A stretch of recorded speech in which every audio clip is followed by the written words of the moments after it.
కర్కాటక రాశి వారికి ఈ వారం చాలా వరకు అనుకూలంగా ఉంది. అయితే ఖర్చులు ఒకటి మినహా మిగతా అన్ని రకాలుగా బాగానే ఉంటుంది.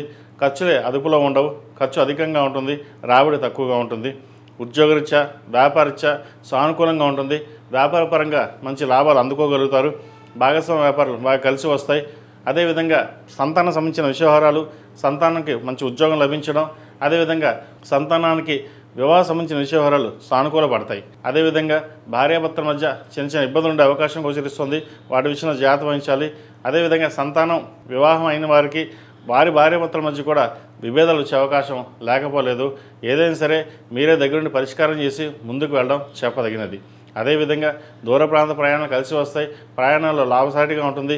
ఏ పని చేసినా సరే దైవానుగ్రహం వల్ల ముందుకు వెళ్ళడం ఒక శుభసూచకం అని చెప్పచ్చు. గడిచిన కొన్ని వారాల కంటే కూడా ఇంతగా బాగలేదు, మన జాతకం ఇంతేనా అనుకునే వారికి ఈ వారం నుంచి కొంతవరకు చాలా వరకు బాగుందని చెప్పచ్చు. సహోదరి సహోదరుల మధ్య ఉన్న విభేదాలు ఏవైతే ఉన్నాయో పరిష్కార దశగా సాగుతుంది. అదేవిధంగా దూర ప్రాంత విద్య కోసం వెళ్ళే ప్రయత్నాలు కూడా కలిసి వస్తాయి. ఉద్యోగం చేస్తున్నాం, ఇంతకంటే ఉద్యోగం మంచి సంపాదించడం కోసం పై చదువులకు వెళ్ళాలనే ఆలోచన ఎక్కువగా ఉంటుంది. అది కార్యరూపం దాలుస్తారు. అయితే స్థిరాస్తులకు సంబంధించిన విషయాల్లో ఒక స్థలం కానీ ఇల్లు కానీ కొనాలనే ఆలోచన ఉంటుంది. అది ప్రస్తుతాన్ని పక్కన పెట్టి ఏదైనా సరే తర్వాత కొనడం అనేది చెప్పదగినది. ఈ రాశిలో జన్మించిన స్త్రీలకు వృత్తి ఉద్యోగ పరంగా కొంతవరకు సానుకూలంగా ఉంటుంది. వ్యాపారపరంగా బాగుంటుంది. ఆరోగ్యపరంగా చిన్న చిన్న సమస్యలు ఉండే అవకాశం గోచరిస్తుంది. వ్యాపారపరంగా కొంతవరకు బాగున్న, పేరు ప్రఖ్యాతలు బాగున్న, లాభాల మటుకి ఎంత వస్తుందో ఖర్చు కూడా అంతే ఉంటుంది. వాటి విషయంలో జాగ్రత్త తీసుకోండి. మొత్తం మీద గడిచిన వారం కంటే ఈ వారం మీకు చాలా వరకు బాగుందని చెప్పచ్చు.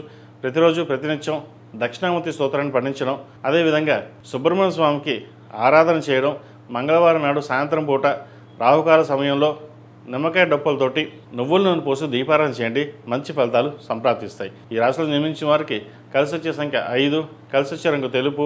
ఏదైనా పని మీద బయటికి వెళ్ళేప్పుడు ఆదివారం కానీ సోమవారం కానీ వెళ్ళండి. మంచి ఫలితాలు సంప్రాప్తిస్తాయి. ఈ పూజస్టోర్.in పసుపు కుంకుమ నుంచి దేవతా విగ్రహాల దాకా అన్ని రకాల పూజలు, వ్రతాలు, గృహప్రవేశం, హోమాది శుభకార్యాలకు కావాల్సిన పూజా సామాగ్రి అంతా ఒక్కొక్క క్లిక్ తోనే మీ ఇంటి వద్దనే పొందండి. ఈ పూజస్టోర్.in